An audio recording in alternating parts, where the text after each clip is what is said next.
아들로서 들어오는 단계가 5장입니다. 회개의 단계가 5장입니다. 그리고 그것이 나오면서 7장 가면 회개의 결과, 그 결과가 반석이 지은 집으로 바뀔 것이고, 그러지 않으면 모래의 지은 집으로 두둥강이 납니다. 그게 산상수훈의 본질입니다. 도덕과 윤리 아닙니다. 절대 윤리 아닙니다. 복음은 복음이어야 됩니다. 그래서 산상수훈을 더 아시려면 유튜브에 들어가서 큰사람교회 치면 나옵니다. 그래서 거기서 나머지 것들은 하시고 계속 읽어주기 바랍니다. 오늘 9번째 화평케 하는 자들은 복이 있나니. 주님께서 오병이어 기적을 행하셨습니다. 그리고 수많은 무리가 그 오병이어 기적, 즉 나타난 현상이죠. 현상을 보고, 눈에 보이는 현상을 보고 5,000명이라는 사람이 주님을 따랐어요. 그래서 예수님은 그들을 기록하고 도망을 가요. 이유는 목적은 뭐냐?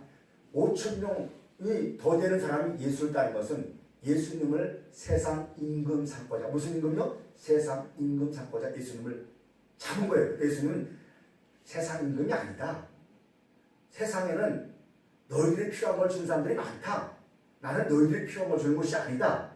나는 하나님이 의해서 하나님이 필요한 걸 너희에게 주는 분이다. 그래서 예수님은 5,000명을 뒤로 놔두고 도망을 가요. 어느 산을 도망갑니다. 그러고 난 다음에 그는 가이사 빌보 지방에 딱 이르러서 12제자를 모아놓고 말을 합니다.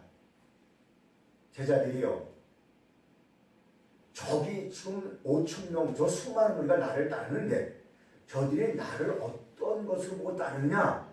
라고 물으니까 제자들이 하는 말이, 예 선생님, 어떤 사람은 요한으로 보고 따릅니다. 세례 요한 뭔지 아시죠? 낙타타고 옷을 입고 광야에서 외친 자 소리였잖아요. 또 어떤 이는 예레미야로, 어떤 이는 엘리야로 선자로 보면서 따릅니다 라고 말해요.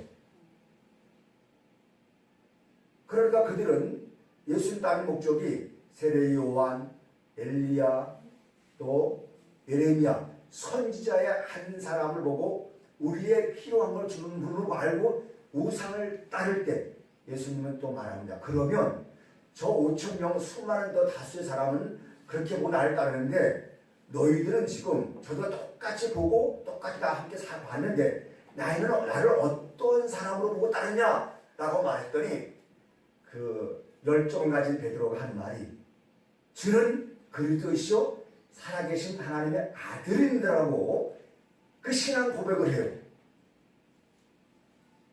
여러분, 이게 우리의 신앙 고백이 돼야 돼요. 주는 그리스도이시오 살아계신 하나님의 아들입니다. 그러니까 이들이 그 주님을 따랐던 것은 먹을 거, 마실 거, 입을 거 준 것으로 못하는 게 아니고, 그들이 원하는 거, 필요한 것을 줬다는 것이 아니고, 그 속에 나오는 예수님 입에서 나오는 말씀이 뭔지를 본지를 알았어요.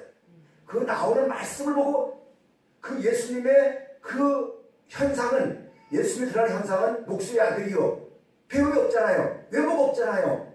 그걸 보지 아니하고 당신 입에서 나오는 말은 이게 세상에 가히 줄 수 없는 복음이었더라. 그리고 하나님의 아들이었더라. 이걸 보고 그들은 따랐어요. 여러분, 신앙에서 뭐가 있는지 아십니까? 이 사람들이 예수님을 선지자로 또 에레미야로 이런 걸 보기 시작하면요, 선지자로 보면 선지자 옷을 입어야 돼요. 선지자답게 굴어야 돼요. 그러니까 그들은 외모를 보고 그들 따른 거예요. 예수님이 먹을 걸 주니까 이분은 우리의 왕이야, 따랐어요. 먹을 거 안 주니까 그때는 죽이잖아요. 그러니까 외모를 보고 그들은 따랐고, 선지자로서 선지자 기능이 있는데 이걸 보고 기능이라 해요. 우리가 가장 실수한 게 뭐냐면 기능적으로 예수를 믿어요. 이거 굉장히 중요합니다. 기능적으로 믿어요. 기능이 뭐겠습니까? 선지자잖아요. 그 사람의 선지자니까 전수모라는 이름은 기능이에요. 목사라는 이름은 기능이에요. 장로라는 이름은 기능입니다. 사모라는 이름은 기능이에요. 또 권사 이름은 기능입니다. 집사라는 기능이에요. 기능으로서 하나님께 나가는 거 아닙니다. 이걸 지금 우리는 그걸 다 망각하고 있어요. 그러니까 목사의 일을 못하면 그때부터 그 기능을 보고 그 사람이 생명에 어떠한 일도 보지 못하고 그 사람의 상황을 파악하지 못하고 기능만 보고 정죄하고 판단하잖아요. 그게 돌을 던지잖아요. 그게 율법이잖아요. 그게 나타난 현상이잖아요. 어때요? 제 말 틀렸습니까? 맞잖아요. 거기서 벗어나길 바랍니다. 난 여러분들을 직분을 보지 아니하고 뭘 보냐? 존재를 봐요. 하나님은 I am, 나는 나다 이런 뜻이에요. 나는 존재하시는 분이다. 그러니까 하나님 앞에 내가 존재가 되었을 때 대면하는 거예요. 신앙은 기능으로 사는 것이 아니고 존재가 되어서 존재적 앞에 가는 거예요. 존재자 앞에 존재로 나가는 것이 신앙이에요. 그게 신앙의 본질이에요. 그러니까 오늘 존재로서의 이해를 못하면 다 기능으로 보니까 장로님 이렇게 해야 돼, 집사님 이렇게 해야 돼, 그걸 보고서는 판단해서 그 모습을 판결하잖아요. 여러분 그거 아닙니다. 벗어나세요. 우리는 뭘 봐야 한다? 존재로 봐야 돼요. 존재가 그분 앞에 설 때 내가 사는 거예요. 이게 깨달아지고 이것이 이해될 때 비로소 우리는 하나 되는 거예요. 하나는 필요해요. 신앙의 본질은 하나예요. 할렐루야. 신앙의 본질은 하나님과 하나됨이에요. 하나됨의 본질은 죽은 믿음이에요. 살아있는 믿음은 하나님과 하나됨이에요. 그리스도 하나됨이에요. 그게 성령 안에서 한 세 사람이 된 거예요. 이것을 이어져 갈 때, 이것을 알아져 갈 때 비로소 나에게서는 새로운 시대가 열리는 겁니다. 그게 영 안에서 새로워지는 거예요. 제가 서도 얘기했지만 아들에 대해서 얘기하는 겁니다. 여러분들 우리 자신은 무엇으로 좀 서로 바라봅니까? 아, 저 사람은 어떤 사람이야? 저 사람은 이런 사람이야? 아, 나는 이런 사람이야? 아, 난 강원도 사람이니까 저건 강원도 출신이야? 저거는 여수 출신이야? 저건 무슨 출신이야? 또 저 사람은 어느 학교 나왔어? 뭐 나왔어? 이렇게 기능적으로 보고 있습니까? 오늘 좌파, 우파 지금 나라가 두 종을 났잖아요. 왜 그럴까요? 다 기능으로 봤기 때문에. 좌우가 왜 존재합니까? 당연히 존재해야 돼요. 그러면서 서로 살리는 일로 화목이 되는데 내게 절대자가 되버리니까 사람이 죽어지잖아요. 2명, 3명 죽었잖아요. 그런데 누나 깜짝 안 하잖아요. 왜? 그게 정당화시켰잖아요. 그게 이념입니다. 이데올로기예요. 이념화 되면 그때부터는 사람 하나 죽어도 누나 깜짝 안 합니다. 돈이 있는 사람들이 야 돈을 주면서 저 사람 죽여봐. 못 죽입니다. 절대 못 죽입니다. 그렇죠, 집사님. 내가 돈이 있는데 내 돈 줄 테니까 저 사람 죽여. 못 죽이죠. 그런데 어떻습니까? 이념이 들어가면 돈이 없어도 죽여 안 죽여요? 죽입니다. 그게 이념. 그래서 종교를 이념화되면 그때는 살인자가 되는 거예요. 이 말씀 좀 알았으면 좋겠어요. 우리는 종교를 넘어서 생명의 아들이 되는 겁니다. 그게 존재화된 거예요. 그래서 주위 사람들이 예수님은 그렇게 봤지만 너는 나를 누구라 부르할 때 나는 하나님의 아들이다. 그런 신앙 고백이 있었어요. 이러한 신앙 고백이 우리 모두에게 영접하는 자, 그 이름 있는 자는 하나님의 자녀가 되는 권세를 주셨으니 바로 우리가 그리스도를 영접하면 우리 하나님의 자녀잖아요. 하나님의 자녀가 되는 그 권세는 하나님의 권세는 자녀가 되는 권세예요. 하나님의 능력은 하나님의 자녀가 되는 그 능력이고 하나님의 권세는 그 자녀됨을 누림이에요. 나를 다스림의 권세죠. 남을 다스리려고 하지 마시고 나를 다스리는 권세가 있기를 축원합니다. 나를 다스리는 권세가. 그래서 화평케 한 자는 복이 있나니 그들이 하나님의 아들이라 불러지게 될 것이다. 그럴 때 하나님의 아들된 실존 존재들은 화평하는 일을 해요. 그럼 화평하는 일이 뭐냐? 막힌 담을 허는 거예요. 에베소서 2장을 보겠습니다. 에베소 2장 14절을 보면 그는 우리의 화평이신지라 둘로 하나를 만드사 중간에 막힌 담을 허시고 원수된 것 곧 의문에 속한 계명의 율법을 자기 육체로 폐하셨으니 이는 이 둘로 자기 안에서 한 세 사람을 지어 화평하게 하시고 헬라어로 히브리어로 샬롬입니다. 헬라어로는 에이레입니다. 화평은 막힌 담을 허셨어요. 즉 너와 내가 막혔어요. 잘 보입니다. 너와 내가 막힌 거예요. 그러니까 사람과 사람의 화평은 뭐겠습니까? 그 사이에 뭔가가 막혀 있어요. 막힌 거를 허는데 그 허는 것이 누가 허느냐? 예수께서 십자가에 허셨대요. 그러면 화평은 무엇을 의미하냐? 둘이 하나 되는 거, 한 몸 되는 게 화평이잖아요. 내가 사람과 사람은 얼마든지 하나가 될 수 있지만, 부부와 부부 하나 될 수 있지만 마음이 따르면 따로예요. 그래서 마음이 청결한 자는 복이 있나니 그들이 하나님을 볼 곳에 있을 때 그 마음은 두 마음이 됐던 것이 한 마음 되는 아버지의 마음을 갔을 때 비로소 하나님을 보잖아요.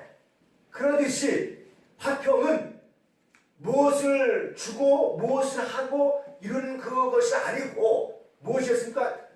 막혔던 너와 내가 막혔던 그 담을 허는 거 하나 되는 게 화평이에요. 그게 화평입니다. 그런데 주님께서 말했던 화평은 겉사람과 속사람, 여러분 내가 오늘도 우리 그런 말이 있어요. 몸 따로 마음 따로. 동감하십니까? 동감해요. 마음 따로 몸 따로. 실은 나는 그게 아닌데도 불구하고 하나 저 말하면 안 돼. 저 말하면 안 돼. 하는데 보고 나도 그래 그 말이 나와가지고 그게 사단이 나가지고 나를 친 경우가 참 허다잖아요. 저 경우 같은 것도 그렇게 있어요. 아 정말 내 속에서는 아 이거 하면 안 되는데 이거 분명히 알아. 그럼에도 불구하고 그게 나와. 그러면서 그게 옮겨먹어. 그러다 보니까 배에 또 문제가 생겨가지고 이걸 보고 직감이라는 직감. 이성은요 순간사적인 이성이. 여러분 신앙인들은 이성을 사는 게 아니에요. 뭘 산다? 직감을 사는 거예요. 근데 이 직감을 순간 잊어버려. 처음에 온 직감이 그게 이 직감인데 직감이라는 게 보면서 말은 뭐가 다 들어나 순간 이성이 탁 와요. 그래서 이성으로 계산해요. 그러다 보니 나도 이렇게 나는 뭐 이렇게 그렇게 가는 내 모습을 나는 저를 얘기하는 겁니다. 아, 또 쏘갔구나. 또 쏘갔구나. 하면서 제가 그런 경우가 종종 있습니다. 평화는 겉으로 드러나는 화해가 아닙니다. 내면에서 겉과 속이 맞췄어요. 하나님과 내가, 내 속에 계신 하나님, 내 속에 계신 그 중심자리에 있는 진리이신 그분이 있는데 내 속에 뭔가 담이 막혔어요. 무엇이 막혔습니까? 막히다 보니까 내가 하나님이 원하는 삶, 사랑의 삶을 살아야 되는 불구하고 내 중심적인 사랑을 하고 내 중심적으로 모든 것을 맞추다 보니까 이게 사유로 되어갈까? 오늘 대통령이 헌법을 자기 이익의 도구로 사용했잖아요. 생명의 법을 자기 이익의 도구로 사용했잖아요. 이러듯이 하나님의 생명의 법을 내 이익의 도구로 종교화시키려면 그때부터 하나님과 원수되는 거. 그 원수돼서 평화가 없어. 그러니까 신앙생활하면서 누리는 삶이 아니라 어려움이 오면 내일 기도해야 되고 매일 나를 위해서 기도하는 거렁거리는 신앙이 되어버렸잖아요. 그래서 신앙은 싸움이잖아요. 그게 전쟁이잖아요. 그러니까 예수께서 그게 아니다. 종교는 그 전쟁입니다. 그게 아니다. 내가 온 목적은 하나님 아들이 온 목적은 너희 안에서 이미 둘로 나누어진 그것을 왜 나눠주는가? 가만히 보아라. 육신의 정욕, 안목의 정욕, 이생의 자랑. 우리 사이에 막힌 담이 있습니까? 오늘 이 시간에 주님을 다 허시길 바랍니다. 그는 십자가의 사랑밖에 없어요. 십자가는 희생이잖아요. 십자가는 피 흘림이잖아요. 누구를 미워하고 누구를 정죄한다는 건 자신을 찌르는 거예요. 자신을 고통당하는 거예요. 남을 미워해보니까 내가 아파 못 살겠더라고요. 내가 고통스러워 못 살겠더라고요. 가정에서 보니까 누굴 미워하면 내가 고통스러워서 왜 그게 내가 아파. 그게 어떤 사람입니까? 살아있는 사람이에요. 아픔을 느끼지 못하면 그건 죽은 사람이에요. 내가 고통을 느끼면서 남을 아프게 했을 때 내가 아파하는 사람은 살아있는 사람이에요. 그때 누굴 찾아야 주님 이거 내려놓습니다 하면서 용서를 그 사람의 용서를 구하는 것이 아니라 주님 용서하소서 하면서 내려놓을 때 진정으로 사랑의 악수가 되는 거예요. 그게 내 마음의 평화잖아요. 내 마음의 샬롬이잖아요. 신과 내가 하나 되어서 나가는 한 몸, 새 사람이 되었잖아요. 이게 아들입니다. 존재들이에요. 그렇게 나가기를 축원합니다. 그렇게 나가기를. 막힌 담, 무너지지 않는 것. 그게 하나 된 겁니다. 담은 울타리예요. 경계선입니다. 왜 경계선을 섰을까요? 생존 때문에 그래요. 생존 때문에. 우리 인간 누구 모두는 다 담을 가지고 있어. 그렇죠. 종교의 담, 여러 가지 나만의 담이 있어. 그 담 무너지면 큰일 나. 이제 우리가 뭔 일 할 때 너 여기까지만 오면 안 돼. 용서를 해. 용서하다 너 여기까지만 오면 안 돼. 여기까지 오면 내가 가만히 자를 거야. 그러면서 하나 둘 셋 하면서 딱 경계를. 거기만 오면 그때부터 어떻습니까? 다 폭발해. 그동안에 참았던 거 참은 게 아니야. 우리 예수께서 십자가에 죽으심으로 말미암아 막힌 담을 허셨습니다. 그래서 그분은 산들이 되셨어요. 그분을 통하여서 내 안에 마음에 먼저 내 중심에 진실이 없으면 그분의 은혜를 사모하여서 먼저 내 마음이 하나님과 통하는 은혜가 있기를 축원합니다. 정말 내 마음에 하나님과 진정한 사랑이 통하는 거랍니다. 그러면 남 보지 마세요. 그 남의 모습이 내 모습이에요.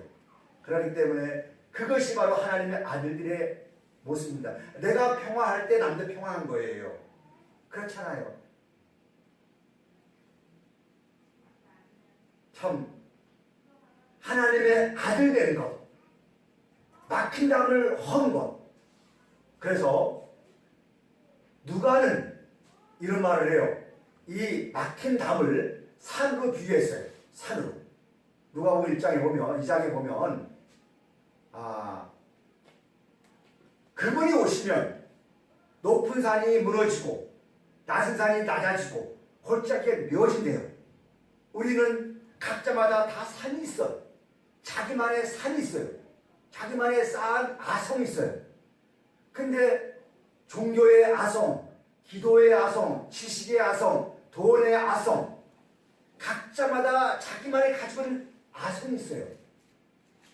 그 아성 때문에 자기만의 보는 하나님이 있어. 모두의 사랑의 하나님 보지 않고 자기만의 하나님이 있어요. 그 하나님을 누가 말하기를 아니다. 이제 다 무너져야 된다. 다 무너지고 길이 돼야 된다. 자, 쌓여있으니까 너머의 세계가 안 보이잖아요. 그렇죠? 너머의 세계가 안 보이죠. 근데 무너지기 시작하면 평지가 되니까 보여요, 안 보여요? 너머의 세계가 보이잖아요. 그래서 모든 것이 평지가 되고 길이 되면 모든 육체가 그의 구원하심을 보리라. 무엇을 보겠습니까? 내 안에서의 생명을 보는 거잖아요. 내 안에서 사랑을 보잖아요. 야, 내가 너를 사랑했잖냐? 내가 너를 줬잖냐? 내가 곧 나 아니냐? 그러니까 이제는 남의 눈치 보지 말고 너는 너대로 살아. 목사로 살지 말고 뭐로 살지 말고 넌 아들로 살아.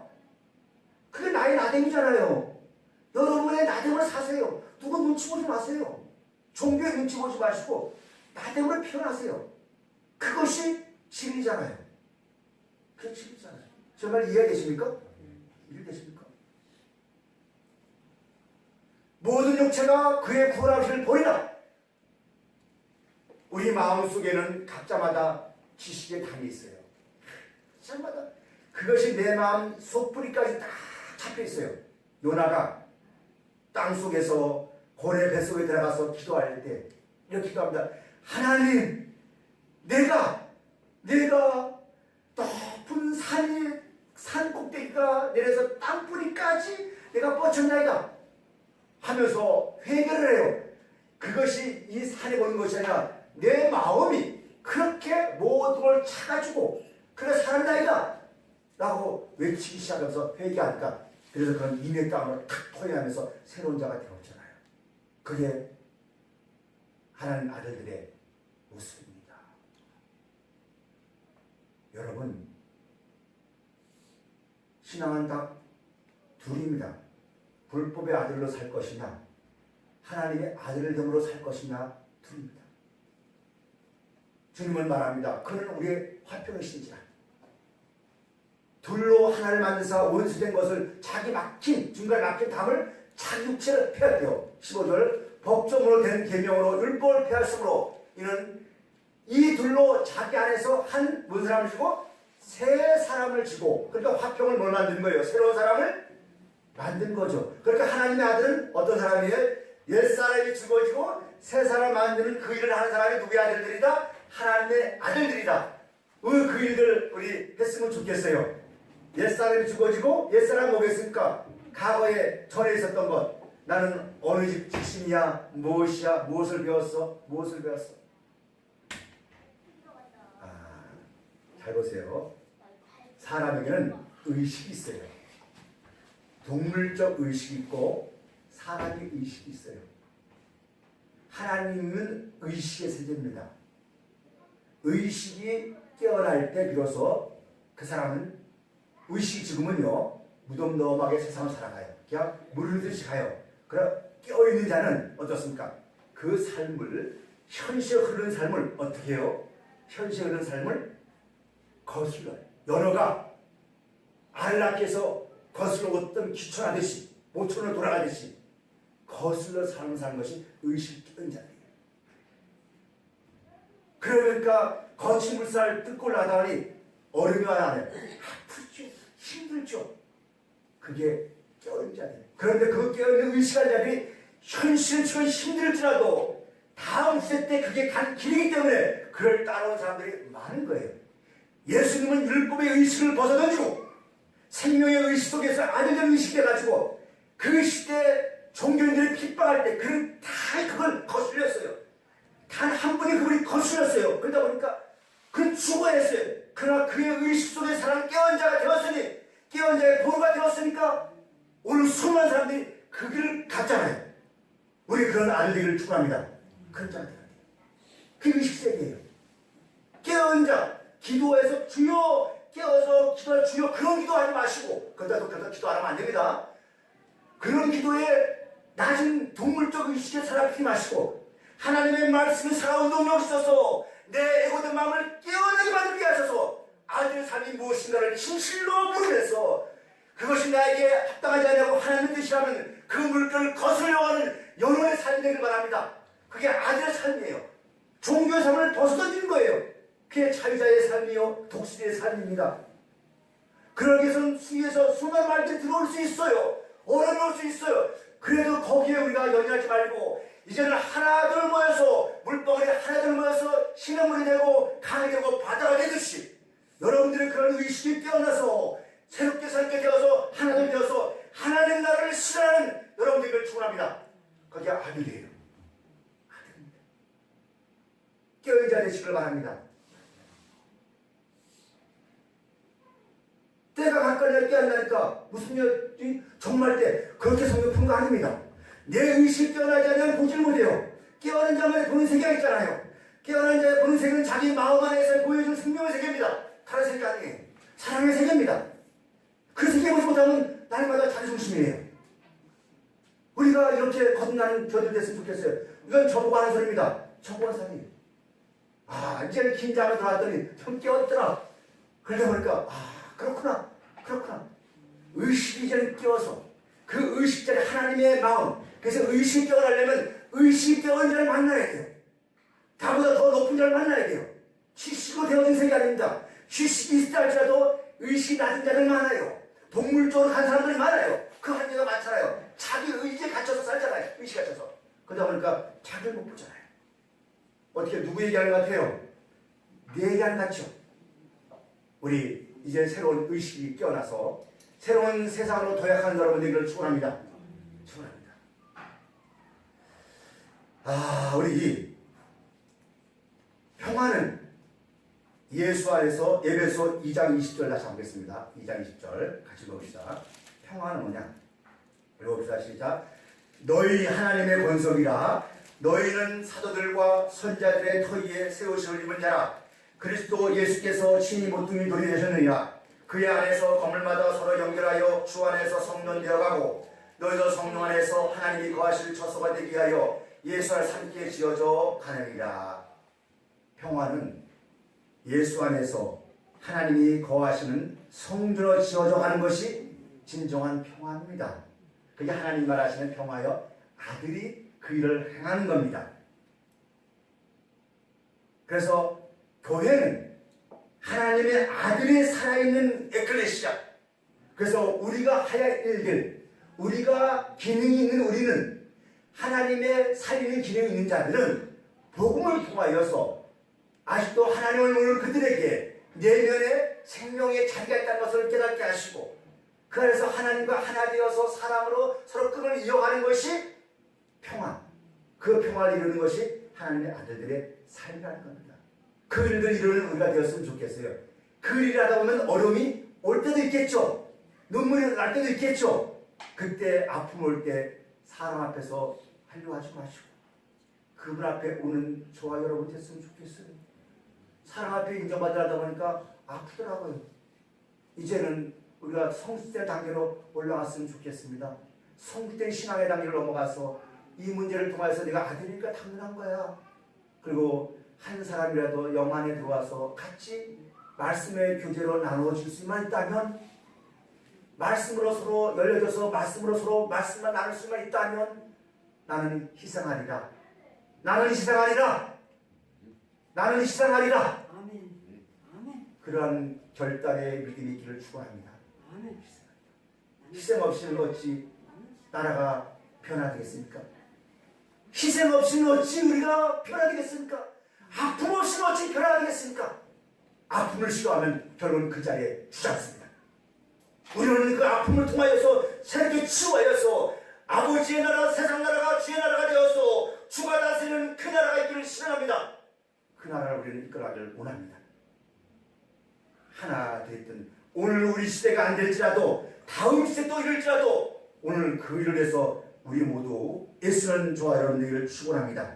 아멘. 거짓된 화평이 있습니다. 계시록 6장 2절을 보겠습니다. 이 거짓된 화평이 뭔가? 계시록 6장 2절을 보겠습니다. 같이 읽겠습니다. 계시록 6장 1절. 요한계시록.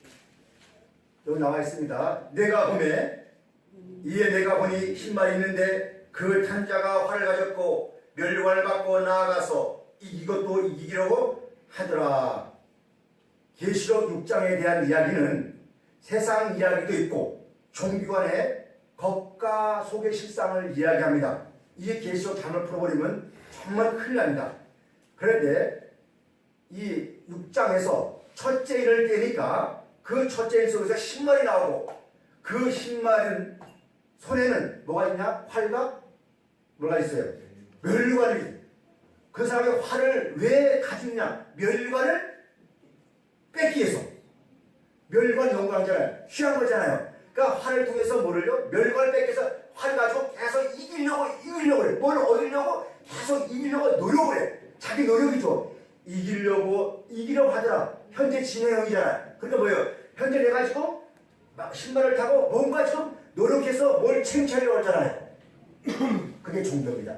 오늘도 우리가 예수 이름으로 뭘 얻으려고 계속 노력하려고 하면 그거 안 되는 거예요. 너희가 받은 복을 세워보라. 하나님은 우리의 독생자를 주셨잖아요. 그 독생자를 통하여서 하나님과 더불어 누림의 삶이 되어야 하잖아요. 누림의 삶이 되어야 하잖아요. 그 누림이 없이 맨날 이기려고 하면 지금 뭐에 속한 거예요? 여기에 신말에 속한 거죠. 신말은 무엇을 의미합니까? 평화를 의미하죠. 겉은 평화를 얘기하지만 속에는 뭘 가지고 있어요? 활 가졌잖아요. 활은 남을 찔러 죽이는 도구잖아요. 겉은 다 가지고 있어요. 어때 세상 사람들 어떻습니까? 속은 웃습니다.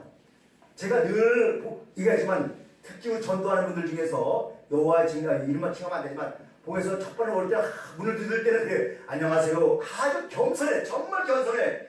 그 문을 열어주면 이래서 왔습니다. 그래 와서 얘기합시다. 얘기하다 성경 토론이 들어가면 그때부터 뭐가 나요? 저인들이 나. 싸움이 나. 그래서 나갈 때 어떻게 해요? 문을 팍 차고 나와. 처음에 들어올 때는 머리 들어왔다가 아주 웃음을 들었다가 나갈 때 뭐예요? 완전 뭐예요? 완전 원수 생각하더라고. 그게 종교예요. 믿고 안 믿고는 그 사람이 버린데 자기가 안 믿는다고 해가지고 사단 생각하면 되겠습니까? 아니잖아. 처음에 들었던 그대로 가야지. 아이고 이건 아닌가 싶은가? 아니더라. 그럼 가야지. 저 마귀새끼라면서 그렇게 하면 안 되는 겁니다. 정말 이해되겠죠? 되겠죠. 그게 하나님의 마음을 푼 자들이죠. 하나님은 악인과 선인에게 의른 자들에게 다 피를 내셨는데 너 어찌 나는 겁니다. 모르잖아요. 근데 우리가 정말